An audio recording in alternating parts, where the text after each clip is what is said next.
What's up everybody, welcome to Mount MoGraph. My name is Matt, and in today's video, Summit 8 Basic Low Poly Animation, we're going to be making this very quick and easy lighthouse scene with volumetric light that you can actually see. Looks like there's a light bulb in the lighthouse even though it's daylight. I don't want to explain it. And we'll also have moving waves, and I'll show an easy way to set up these clouds. So you can set the scene up in about 15 to 20 minutes and get a really nice result. So here's the animation. As you can see, we have some atmospheric glows and glimmers on the water. The waves actually do move. They're just really slow.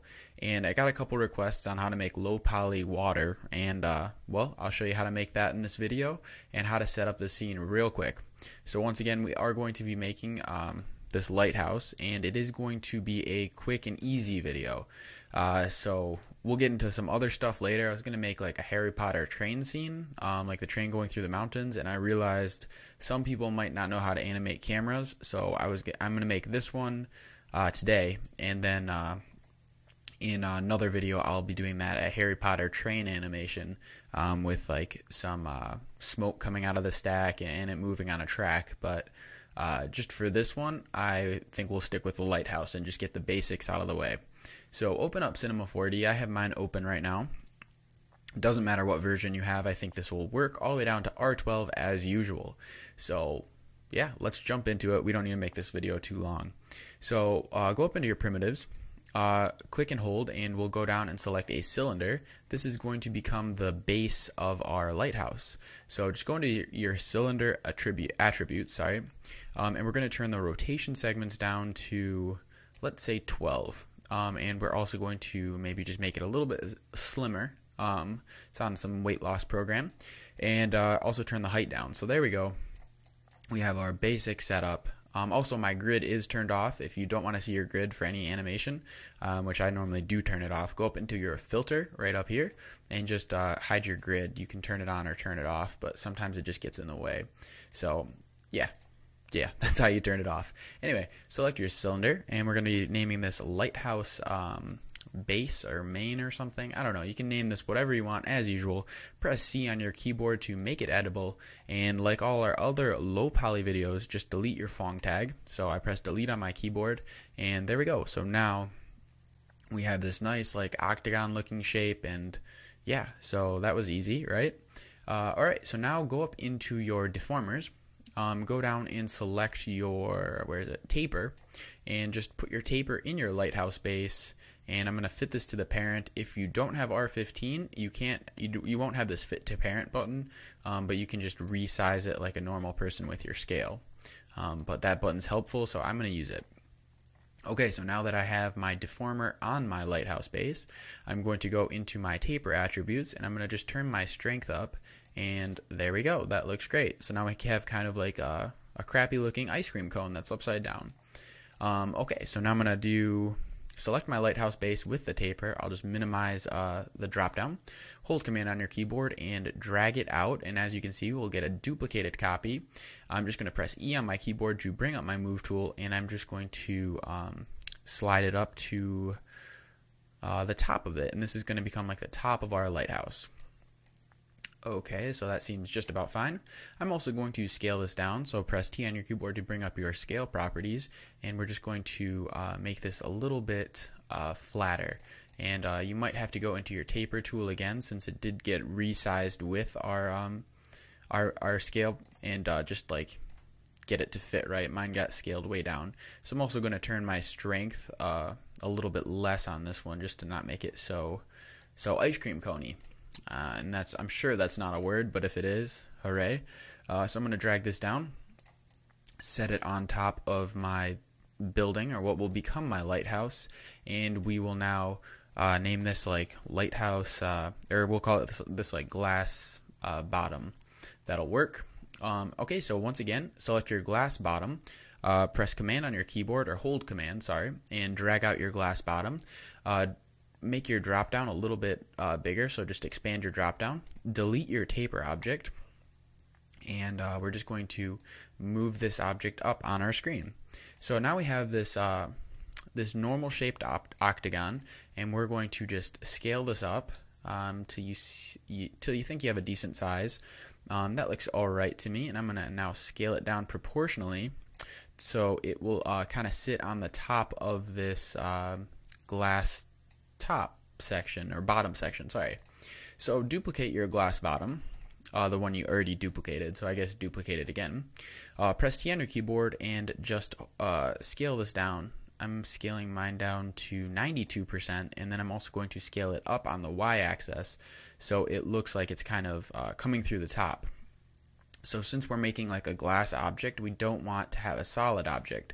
So I'll be using a bool to cut these objects. So just go up into your array objects, select your bool, drag it down, select both your glass bottom 1 and 2, which is a duplicated copy of our glass bottom. Sorry, that got confusing. Drop those both into your bool object, and as you can see, we now have it cut. So we've kind of this will like be the glass, and we can add refractions to it, so we'll make a really nice light effect. Okay, so now that you have your bool object, I'm just going to rename this glass, right click it, or sorry, select your glass object, press C on your keyboard to make it editable, right click it, go down to select children, right click one more time and go connect objects and delete. So there we go, we now have one object, and that will just be our glass. I'm going to call this glass middle actually. Alright, so now that we have our glass middle, select your glass bottom one more time, duplicate this, and we will just name this glass top. And this will be the top portion of our lighthouse, and our lighthouse will be built. Oh, whoa. Sorry, I was typing when I was talking, that wasn't helpful. So now we have a glass top. I'm going to press E on my keyboard and just move it to the top of my glass object. That looks great. I'll expand my properties, go down into your taper, and I'm going to actually turn this way up so we get kind of like a, I don't know, like a hat or something, I guess. And it doesn't have to be perfect. This video is going to just basically give you guys an easy way to go through your own workflow of creating low poly animations, especially with water. So I'm just resizing this a little bit because some stuff I wasn't too happy with. This is going to be a quick video, like I said, so everything won't be perfect. So let's add a material real quick. Just double click in your material window, select your matte, and we're going to call this Lighthouse Red. And we are going to go into our texture under color, go down into gradient, select that, make it 2D vertical, and at the bottom we're going to add a darker red, and at the top we'll add a lighter red. So like I said, I use lights in the scenes to actually change the color a little bit more. Like for right now, it doesn't really matter what colors you're putting on the buildings, because when you add lights to a scene, all the colors change anyway. So I added it to, as you can see, the 3 segments except for what's going to become the glass. So we're going to hold Command on our keyboard and drag out our lighthouse, red color, double click that, and we're going to name this glass.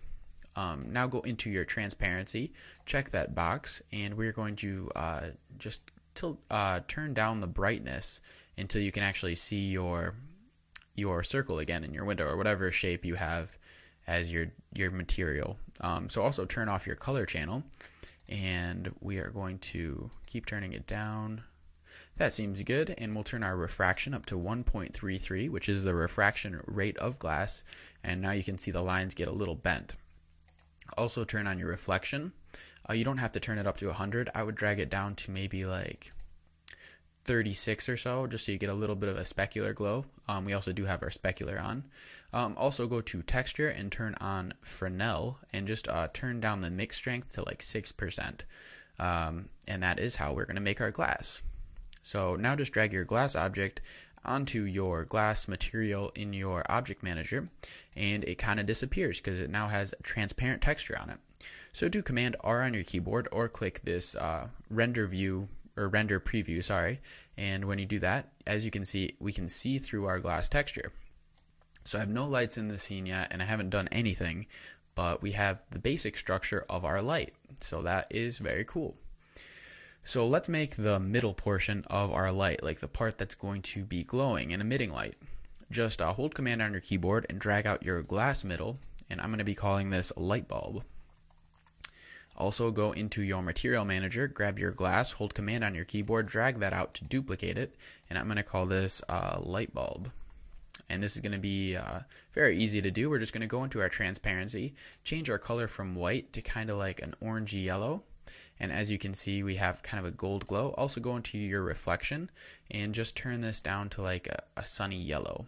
And maybe even go into your color and also make that yellow. And under texture, you're going to want to clear that just so you actually get the yellow and not the red gradient we had before. I'm going to turn my brightness down on that. And as you can see, we kind of have this gold transparent light bulb texture. So drag that light bulb texture onto your light bulb. Sorry, this is getting so confusing today. So just drag it onto your duplicated light bulb layer. And once again, use your axis center. If you don't know how to use that, I'm not going to say the same thing every video.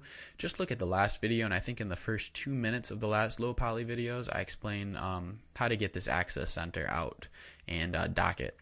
So just use that, and we're going to put our axis center, or our axis point of our light bulb in the middle of our object, and I'm just going to scale this down and move it up a little bit. So now as you can see, we have this floating glass thing in the middle of our glass, and if I do Command R, you should, well, I still don't have lights in there, but it's in there, I promise. So now grab your light, just click it and drag out a light, make it a child of your light bulb object, and do a PSR update, and our light that we just dropped into our scene is going to center itself in the middle of our light bulb. So Command R on your keyboard, and let's see if something happened. Well, nothing happened quite yet that we want. I'm going to go and click my light in my attributes, and I'm going to say visible light, and let's see if that helped. Cool. So right now it's scaled up way too large, as you can see by these circles representing the space it's going to make glow.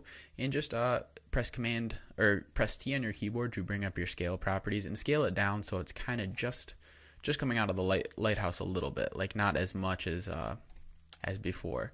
Also, I'm going to change my color to like a yellow, and let's see how that works. Let's see. I'm going to just play around with this for a second and see if I can get a better look. A lot of lights they're always a pain to play around with. Let's see. Just make sure volumetric. I always forget which one I did. Cool. So I'm going to actually go with a volumetric light on this one, and I'm going to turn up the intensity. So that will work just fine. As you can see, we kind of have this glow coming out of it, and we'll add lights to the rest of the scene just so we can see what's going on. So I'm scaling it up to about this size, and as you can see, we have like this light coming out of it. It looks like there's something inside of it. I might actually want to go into my light bulb texture and turn down the brightness on my color a little bit, and also maybe make my reflection up a little bit and turn my transparency also up a little bit. So sorry, that was off the window a little bit. So I turned it up to 96 just so we can hopefully see the light a little bit better. So there we go. We have this really nice glow coming out of it, and that looks pretty cool. So I'm going to grab my light, go into my attribute manager, go down into my project selection, and go to include as the mode, and we are going to select all of our lighthouse parts except for the light, and do Alt-G on our keyboard to group them, rename it lighthouse, and we're going to put this lighthouse into our include object selection on our light object. So that way, when we have other stuff going on in the scene, the light is only going to affect our lighthouse object and not what else is in the scene.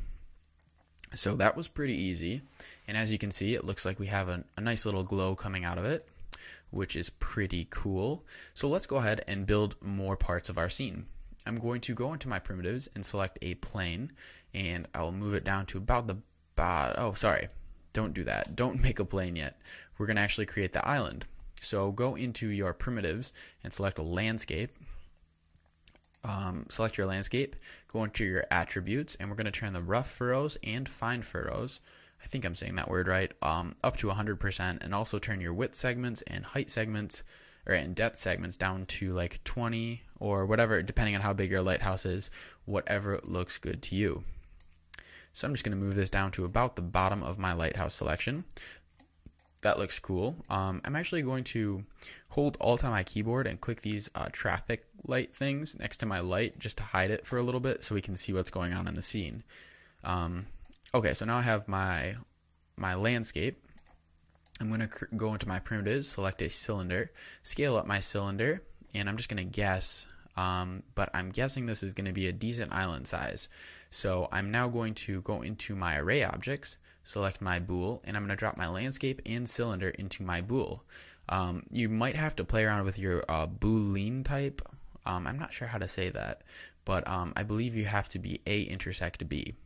And when you do that, as you can see, we cut a disk out of our landscape, and that is going to become our island. So just select your bool object, press C on your keyboard to make everything editable. Right click it and go to select children. Right click one more time and go to connect objects and delete. And I'm going to call this island. So as you can see, this process really is going quick today. Also duplicate your red lighthouse color. Grab this one and just call this island. Go into your color and just let's make a 2D U as our type, and we're just going to grab out some greens for our island color. So let's see, that looks just fine to me. Drag this onto your island, and cool. So we have a lighthouse sitting on an island. Right now the light is hidden. If I turn it on, it'll probably see how it still only affects the lighthouse portion and not our island. That's because we set up include only. Oh, I actually dragged my light into the include only. I wanted to grab my lighthouse in there. Sorry. So let's see if that changed anything. There we go. I was wondering why it was like glowing out of the top. It's supposed to stop. So yeah, as you can see, we get these really nice lines. And if I was to just click another light and let's see, I'll just move this out a little bit. And this is just going to be like our island light or something. So go into your general properties of your light and change this the shadow to area, and let's see what happens. So now we are lighting our actual island as well, and we don't need to, well, yeah, I guess we can leave that. It doesn't matter right now. And so once we add like our sky objects and stuff, everything will really pop. Also make sure you go to your island and delete your Phong tag, just so we get the nice geometric low poly style going on with it. As you can see, we get hard edges then. So let's see. Our next step is going to be creating the water animation. That is very easy to do. So just go into your primitives, select a plane object, scale that up a ton, and just drag it down so it's about at the same level as your island. So there we go. That looks just fine to me. Go into your plane object, and we're going to actually turn our width and height segments up this time. Normally we turn them down, but turn it up to like 30 and 32 depending on the size of your scene, and you just want to have a whole bunch of squares. And let's see, mine is actually going over my island right now, and I don't want it that much. So let's see, I might move my island up a little bit, but this will all change in a second. Okay, so now go into your deformers, grab your displacer, move your displacer into your, as a child of your plane. Nothing happens right off the bat. Go into your displacer, go to shading, go to shader under your shading settings, and turn on the noise. So immediately you can see some deformation? I'm not sure how to say that one either. Like I say in every video, I really have to learn English a little bit better, I think. So delete your Phong tag on your plane, and we will see once again the low poly style is engaged onto our plane. So if I do Command R to do a quick preview, you see we have these, it's not perfect yet, I gotta line it up a little bit better, but you have this noise affecting our scene. So one of the cool things about the displacer, if you click your noise, like this picture right here, just double click your noise, and you'll go into your noise shader properties. So this is where I think in another video we've changed the global scale. Well, there's actually something called an animation speed. So if you turn on your animation speed, it means the noise is going to animate the object because it's going to be changing, and noise is the black and white portions. it's really hard to explain, but basically the alpha channel of your shader is what creates the animation because it's moving. So as you can see, we have this nice little wave effect happening on our plane, which is going to be our water. So that looks pretty cool. Go in and click your displacer again, go into your attributes, go to object, and here you can actually change the height. Like let's say you want to have a crazy storm, and there we go. We now have like this crazy storm happening around our poor little lighthouse, but I don't want it out that much. I'm going to turn it maybe to 15 and just get a nice smooth tropical ocean or whatever happening by my lighthouse. So that is cool. So we have this nice water animation happening by our lighthouse. So let's create a water texture. Duplicate your glass object, the clear one, not the light bulb. Double click your glass and turn on your color channel. Go into your gradient on your color channel and let's pick some tropical blues. So I'm going to pick a light blue and kind of a tealy light green. Let's see. Okay, so I'll select those. Also go into your transparency and let's select a light blue color just to get this ocean look. Turn your reflection, go down into your reflection and your blurriness, set this to 5. And now let's drag our glass, oh, I forgot to rename this. We'll name this water. And drag your, why didn't that save? Alright, so save it as water. Let's see if it, okay, that time it went. And just drag it onto your plane object, which is going to be your water. If I do Command R on my keyboard, well, I still don't have lights in the scene, and the island is sticking out a little bit, but I think it's going to be just fine. You can see we have this nice water texture going on. So I'm going to name this water, and I'm now going to go up into my my objects up here, my landscape objects I think they're called, and select the sky. Duplicate your lighthouse texture, double click that, and we're going to call this sky. Go into your color, select your gradient, make this 2D circular, select the middle one, or the far left one is going to be your middle color, and let's put it as a light blue, maybe even a little bit white is fine, and then select your other one and make it a little bit darker so you get this nice smooth gradient. And just drag your sky color, your sky material onto your sky object.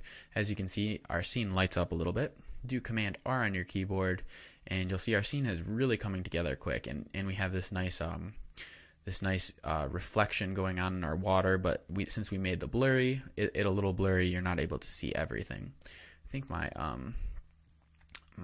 island is sticking out of the water a little bit, so I should actually adjust this. Well, now it's sinking, but yeah, I won't spend too much time on this right now. You guys probably get the idea. So that's cool. It actually looks kind of nice like that. Maybe move my lighthouse. I'm actually going to group the light in my lighthouse, and do Alt G to group them, and I'm just going to call this like building, or lighthouse again would be a little redundant, just so when I move them, they move together and I don't have to like reposition the light too. So I'll put this not sinking in the water, maybe at the top of this hill, and let's see. Okay, so that's looking just fine. I don't know if you guys have the GSG light kit, but I'm just going to throw that in here real quick. You guys can, because lighting always takes a while for a scene, and everyone's scenes react differently, so that's kind of always hard to walk someone through. But if you do have that kit, I recommend using it. I'm just going to go to my content browser. It's under my favorites, and I'm going to drop in the daylight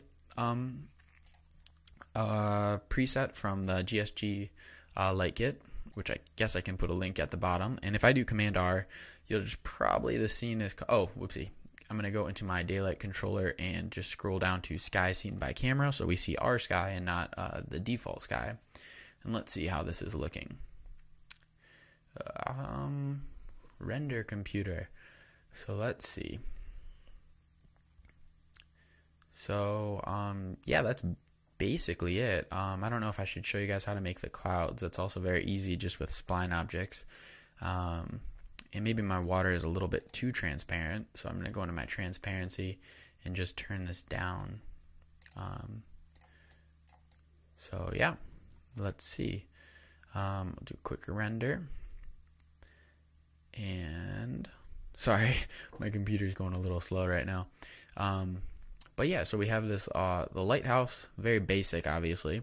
You can kind of see through to the bottom of the island, which I think is a nice effect. You could mess around with your water transparency a little bit more if you'd like, but you kind of get the glow from the lighthouse coming out. I could probably make my light bulb texture a little bit more transparent even, and maybe just turn my color off altogether, turn my reflection up. I mean, it's all just playing around with like these material settings to get a look that you're happy with. But yeah, I think that's just about it.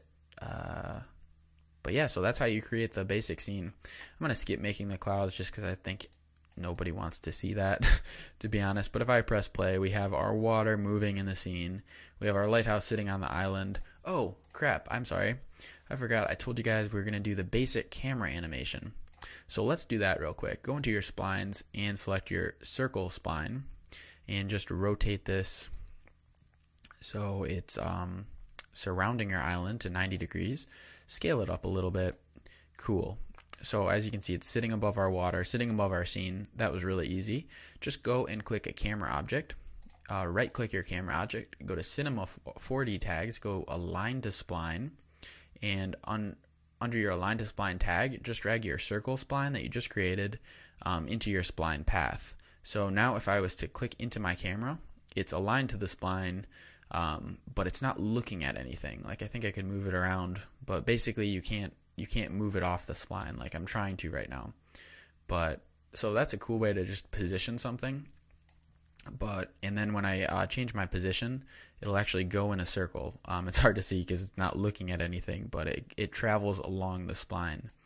So I'm going to right click my camera one more time and go to Cinema 4D tags and go down to target. I'll click my target and I'm going to drag my building or whatever your lighthouse is into my target object, and now my camera object is always going to be looking at my lighthouse.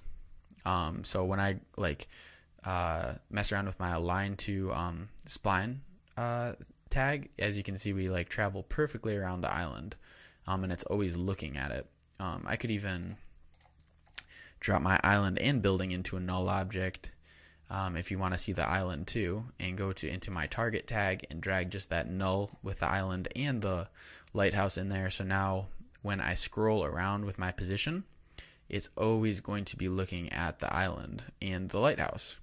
So there we go. And all we'd have to do is go to the beginning of our timeline, hold Command on your keyboard and click this little circle next to the position, and then scroll forward to the end of your animation and turn your position up to 100 or something, and click this again. It turns yellow, but you want it to be red.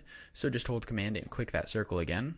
Go to the beginning of your animation, and now when I play it, I'm spinning around the scene very fast, but our whole animation is going.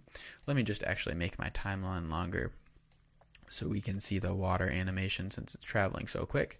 So I'm just going to move this keyframe down there. So now when I play my animation, oops, it's playing backwards, but yeah, so we have the water going up onto our island. Our camera automatically spins perfectly around the scene. We have our sky, and you can stop at any frame, do Command R, and just see how the scene's looking. So yeah, I mean, you can throw clouds in here, you can throw a boat, you can throw whatever you want in here. This is just a basic introduction to the low poly animation. I hope this was helpful for someone. I think I'm going to do that Harry Potter animation down the road. So yeah, sorry this video was a little quick and a little all over the place, but I hope you learned something. So yeah, that's it. That's Matt from Mount MoGraph, and yeah, get your learn on. See you guys.